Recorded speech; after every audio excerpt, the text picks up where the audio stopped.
صلى الله عليه وسلم. وفي قال حدثنا أحمد بن منين قال حدثنا حسين بن محمد قال حدثنا إسرائيل عن أبي إسحاق عن عمرو بن الحارث أخي جويرية له صحبة قال ما ترك رسول الله صلى الله عليه وسلم إلا سلاه وبغلته وأرزا جعل صدقة.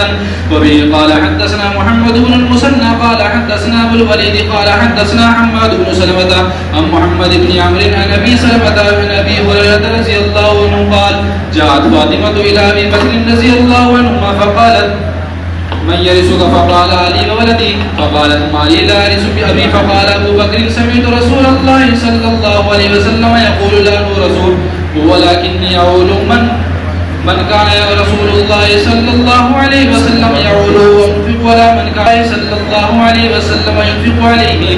وبه قال حدثنا محمد بن المثنى قال حدثنا يحيى بن كثير العنبري أبو غسان قال حدثنا شعبة عن عمرو بن مرة عن أبي البختري أن العباس واليا جاء إلى عمر يختصمان يقول كل واحد منهما لصاحبه أنت كذا أنت كذا.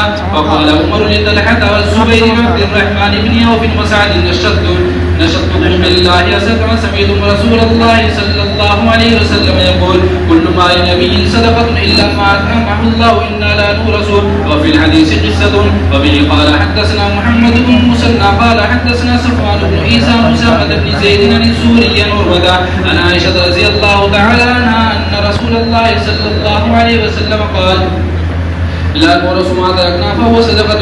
وبه قال حدثنا محمد بن بشار قال حدثنا عبد الرحمن بن مهدي قال حدثنا سفيان بن الزناد الأعرج عن أبي هريرة رضي الله عنه عن النبي صلى الله عليه وسلم قال لا يقسم ورثتي دينارا ولا درهما ما تركت بعد نفقة النساء يومون ديعمل فهو صدقة. وبه قال حدثنا الحسن بن علي الخلال قال حدثنا بشر بن عمر قال سمعت مالك بن انس عن الزهري عن مالك بن اوس بن الحدثاني قال دخلت على عمر فدخل علي عبد الرحمن بن عوف وطلحة وسعد وجاء علي والعباس يقتسمان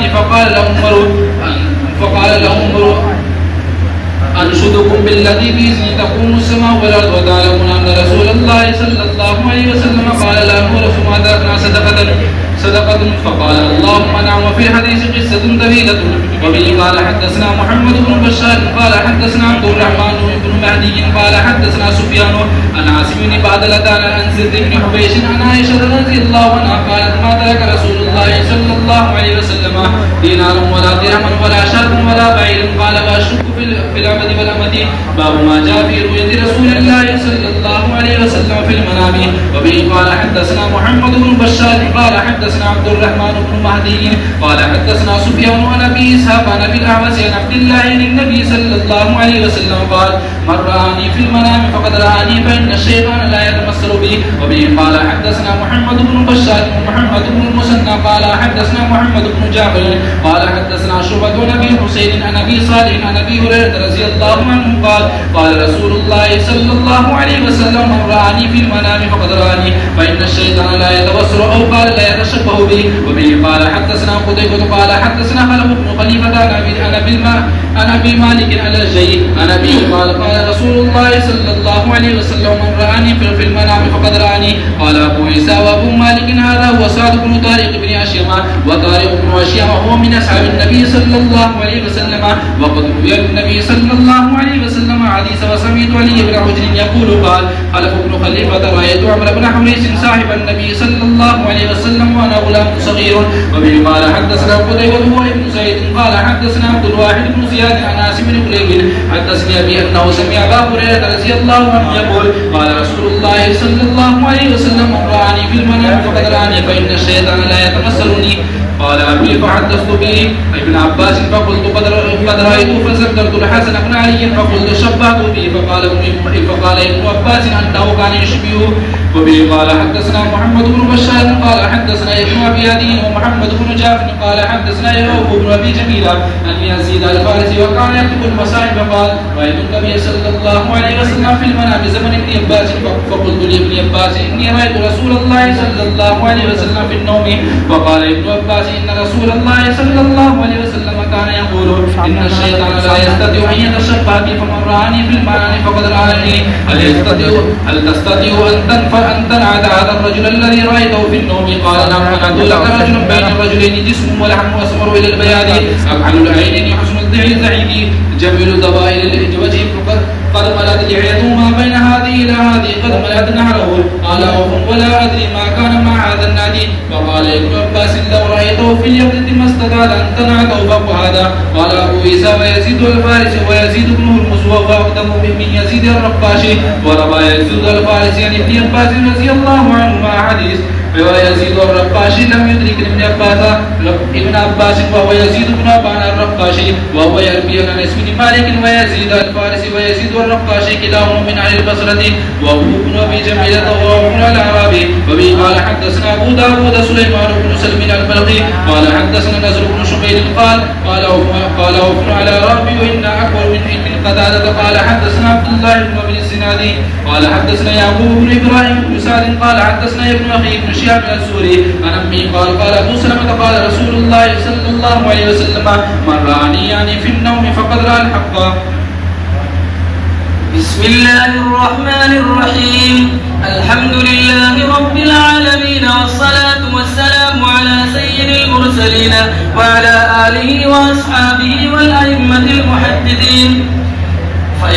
أما بعد فإن أصدق الحديث كتاب الله وأحسن الهدي هدي محمد صلى الله عليه وسلم وخير الأمور عبادتها وشر الأمور محدثاتها وكل محدثة بدعة وكل بدعة ضلالة وكل ضلالة في النار.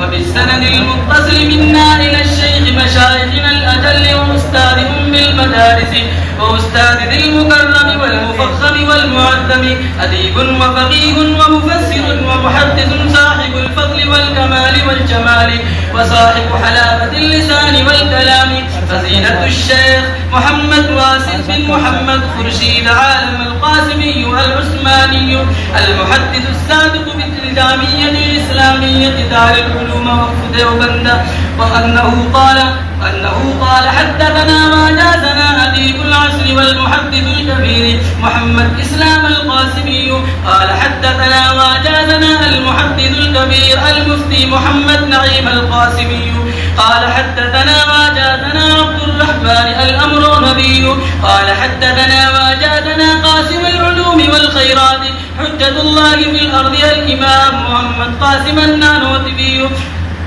رحمه الله تعالى المؤسس دار العلوم ديوبند قال حدثنا ما جازنا الشام عبد الغني المجددي قال حدثنا ما جازنا الشيخ محمد إسحاق الدهلوي قال حدثنا ما جازنا الشيخ عبد العزيز الدهلوي قال حدثنا ما جازنا الشام ولي الله الدهلوي قال حدثنا ما جازنا أبو طاهر الكردي قال حدثنا ما جازنا إبراهيم الكردي قال حدثنا ما جازنا سلطان أحمد قال حدثنا شهاب الدين قال حدثنا ما جازنا نجم الدين الغيثي قال حدثنا ما جازنا زكريا بن محمد الأنصاري قال حدثنا ما جازنا الشيخ الدين المصري قال حدثنا ما جازنا عمرو بن الحسن المراغي قال حدثنا ما جازنا فخر الدين ابن البخاري قال حدثنا ما جازنا الشيخ عمر البغدادي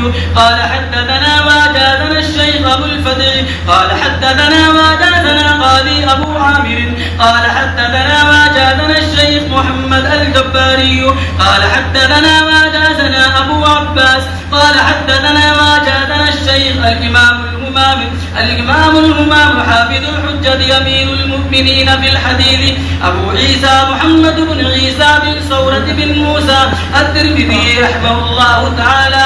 اللهم انفعنا وارفعنا بعلومه وعلومكم أجمعين أنه قال وبه قال حدثنا عبد الله بن عبد الرحمن أخبرنا معل بن وسد قال حدثنا عبد العزيز بن المختار قال حدثنا ثابت على أنس رضي الله تعالى عنه أن رسول الله صلى الله عليه وسلم قال: من رآني في المنام فقد رآني، فإن الشيطان لا يتخيل بي. قال: ورؤيا المؤمن جزء من 46 جزءا من النبوة. وبه قال حدثنا محمد بن علي قال: سمعت أبي يقول: قال عبد الله بن المبارك: إذا ابتليت بالقضاء فعليك بالأثر. وبه قال حدثنا محمد بن علي قال حدثنا النضر قال أخبرنا ابن عوف عن ابن سيرين قال: هذا الحديث دين، فانظروا عمن تأخذون دينكم.